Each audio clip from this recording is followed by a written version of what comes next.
Urutare rw'Imana n'ingabo idukingira, duce ku musaraba tuneshe umwanzi wacu, tugende mu misozi tubabwire ibya Yesu, maze nabo bakizwe be kujya mu muriro. Tugende mu misozi tubabwire ibya Yesu, maze nabo bakizwe be kujya mu muriro.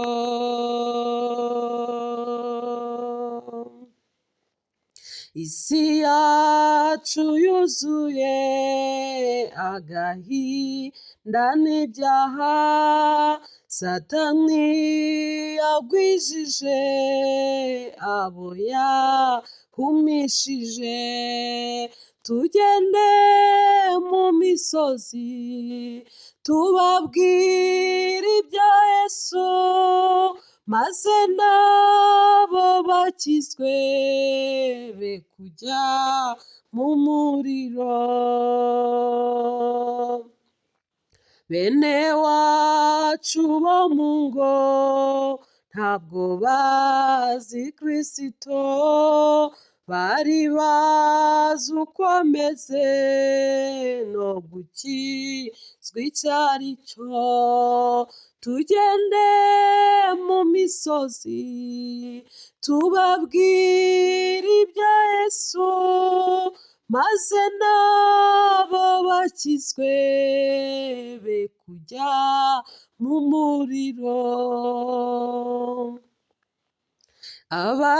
Abahisemo Yesu nimuze dutambuke, twerekane ubuntu bwe n'amaraso twozemo.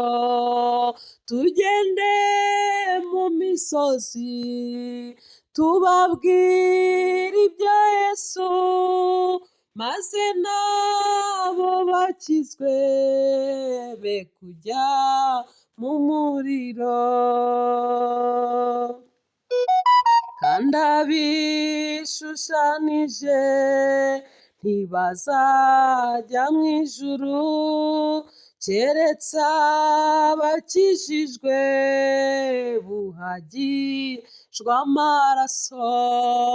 Tugende mu misozi tubabwire ibya Yesu, maze nabo bakizwe be kujya mu muriro.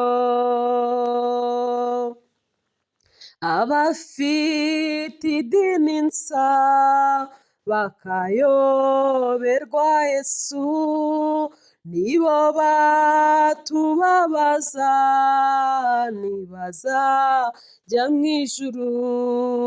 Tugende mu misozi tubabwire ibya Yesu, maze nabo bakizwe be kujya mu muriro. Nshuti warahemutse, Yesu uramubabaje, dore wamuvuyeho wibagirwa ubuntu bwe.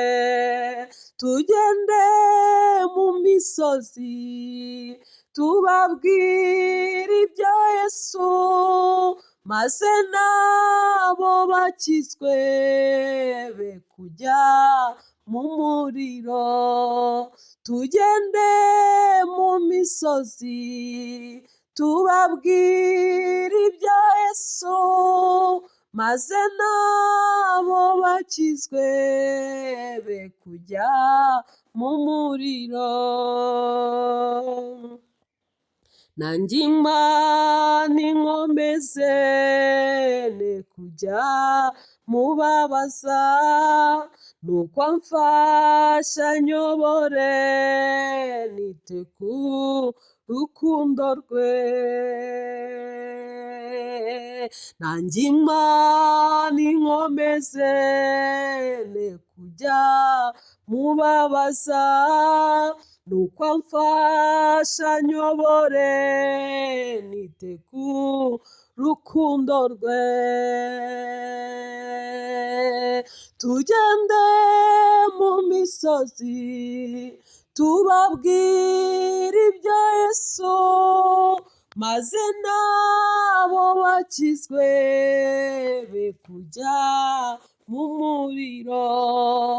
Tugende mu misozi tubabwire ibya Yesu, maze nabo bakizwe be kujya mu muriro. Tugende mu misozi tubabwire ibya Yesu, maze nabo bakizwe be kujya mu muriro.